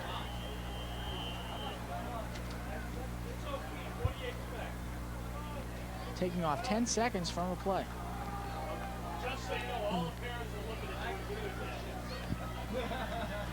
And Leahy hands it off to Benton. 2nd and about 7. Number 42, Benton, stop by number 6, Jess Willard. Clock winding down, still running. Jeff Smart coming into the game, brings the play. All the Lions basically want to do right now is run the clock out, take this lead, and keep it. They got a nice, cushy 2-touchdown lead. Don't want to do any risky plays that could give North Middlesex the ball quickly. Just run the ball. Leahy is getting some room. Don't want to go out of bounds, but he's close to the 1st down. Leahy's going to be about a yard short, I believe. So it's going to be 3rd down.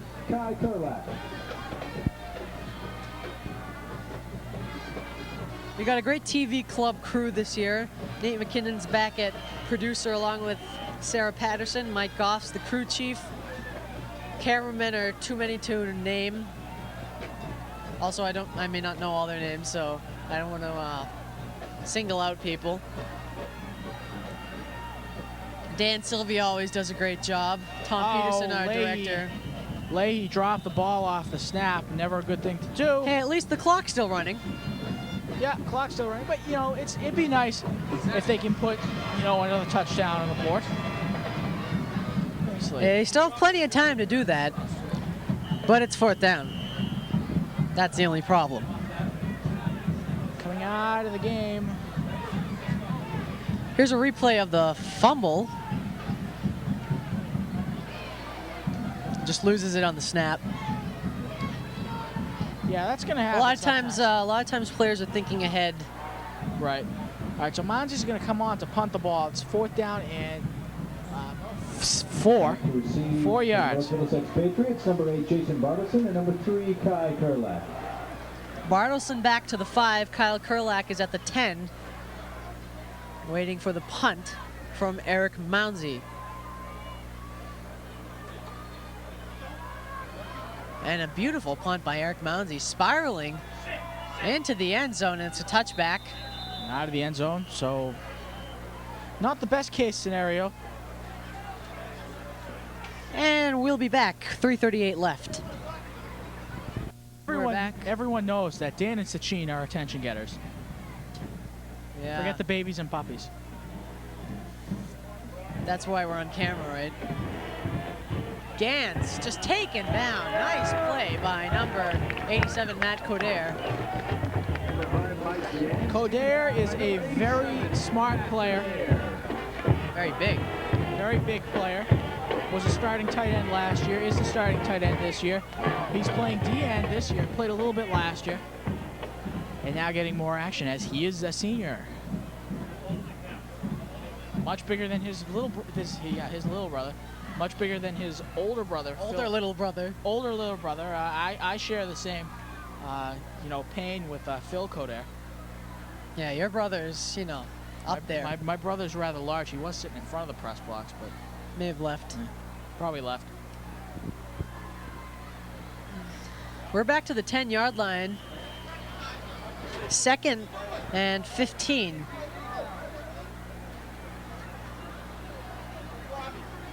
Sorry, we're at the 15-yard line.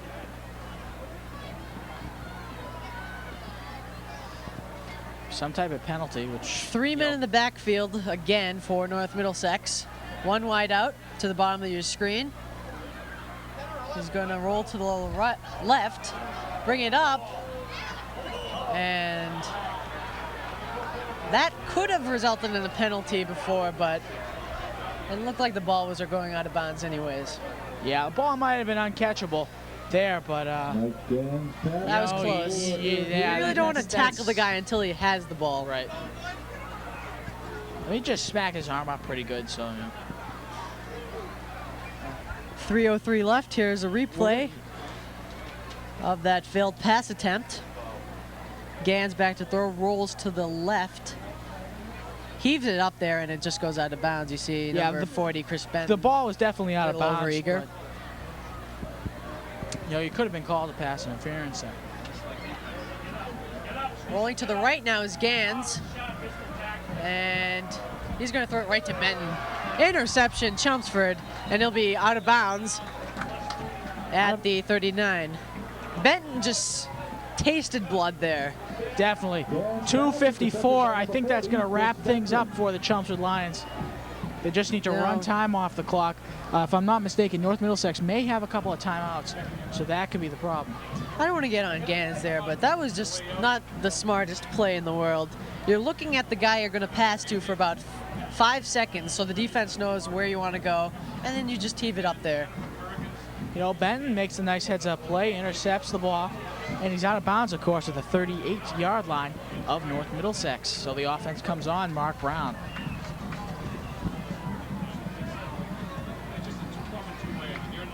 I'm wondering if Coach, this is just an experiment with this alternate, or if he thinks this is a viable option, alternating quarterbacks each drive, each possession for the rest of the year. Pishoni almost got his head torn off there. Wow. Another option they may have is Brian Mcguire, who's rumored to be out for the season. Right. He's back, though. He's the senior.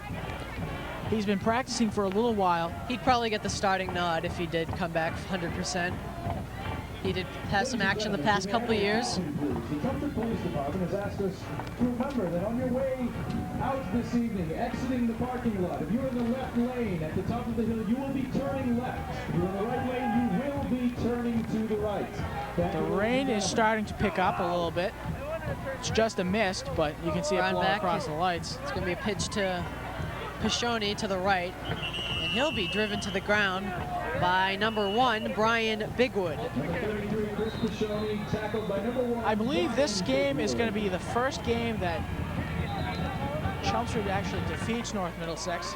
They didn't do it the first year, our freshman year, and this is the 4th season. So if North Middlesex beat Lowell 42-13, and we're beating North Middlesex 21-7, does that mean we'll beat Lowell 63-14? Well, there's a replay. Somewhat of a replay. A really slow motion. That's our cool, and then you see that tent. I don't know what that tent is about. I think that was relay, 24-hour relay. We want to show you glimpses of of what we have to offer here. Right on TV. Let's see. What else? No, Lowell. I think I'm just doing the math there. Right, yeah. Lowell's, it's their first game. Obviously it'd be nice if we beat them like 63 to. We haven't gotten in the 60s for a while. I think the Bill Rickard game a few Thanksgivings ago may have been the last 60-point game. Oh, John Kidd has a hole, and he's going 10, 5, touchdown, Chelmsford! Again, Chelmsford scores. That is the nail to the coffin. Any hopes of North Middlesex getting back into the game are gone. 27-7 is the score now, with 1:51 left. Sending Leahy back on. I don't see Mounsey on the field yet. No, Mounsey's right there. He's right there. But excellent, excellent. Kid gets his blocks. Does a great job blocking the ball. I can't even talk to him. And just an excellent job. And the extra point is good. So Chelmsford extends its lead to 28-7, 1:51 left. This game is just about over. 3 touchdown lead for Chelmsford. What a way to start the season off with a good win. Definitely 28-7. We'll be back right after this. And we're back. With 1:51 left, Mounsey will kick it off here. The wind's still blowing strong here. It's been non-stop. No sign of relief from the wind tonight. The wind has really killed the passing game, but the way Chelmsford has been running the ball, and the way the defense has been playing, it's really been a non-factor. I think next week probably there has to be better weather unless another hurricane comes up our way. Well, Hurricane Gert moving up the coast, so stock up on food. Gert. Hurricane Gert. Wow, they really lacking names, aren't they? They're down to the final G names they can think of. Balls into the end zone. Touchback. Out of the back of the end zone. You get your 20 yards. There you go. Let's see if North Middlesex has put up the surrender flag, or the white flag, I should say. No, I don't think so. I think North Middlesex is a program. They have a lot of pride. Actually, if you look at the teams in the area, they have the best win-loss record out of any team in the area in the 90s. Chelmsford, of course, is up there. We're 5th or 6th, I believe, on that list. And we may be up there a little more if it weren't for that 2-8 season. That happened. That 2-8 season, though, you had only one returning starter, Jeff Haru. And Gans gets up to about the 28, close to the first down. Nice run there. Good blocking by the offensive line. 1:43 left, and North Middlesex will... No, sorry, they won't take a timeout. The clock will remain. 1:34 and counting to Chelmsford's first win of the season. Fans have already started to leave, trying to beat that traffic, that only one exit out of the parking lot. Gans again optioned, and he'll lateral it back. And number 8, Bartelson, gets pretty far to the 46-yard line of Chelmsford. And next week's game is going to be here against Methuen. Obviously, come out to the game. If you can't, just watch it on TV. Later. Since we won't be live. But a good turnout here for the opening game.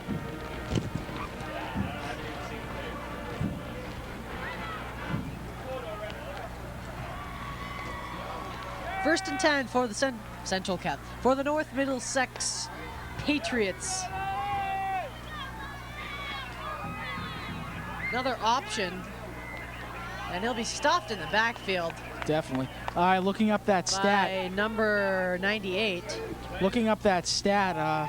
Chris Penag. How do you pronounce that? Which room? Number 98. Number 98 is Pangiotopoulos. Pangiotopoulos. I'm not good with Greek names. Well, I am, because I got a confusing Greek name myself. Yes. So. How do you get a CH out of like K-O-U-T-O-U? I have no idea. But let's see. We have North Middlesex. They're actually since 1990. That's it. The Chelmsford Lions have defeated the North Middlesex Patriots 28-7. What a game. And Chelmsford goes 1-0 on the season.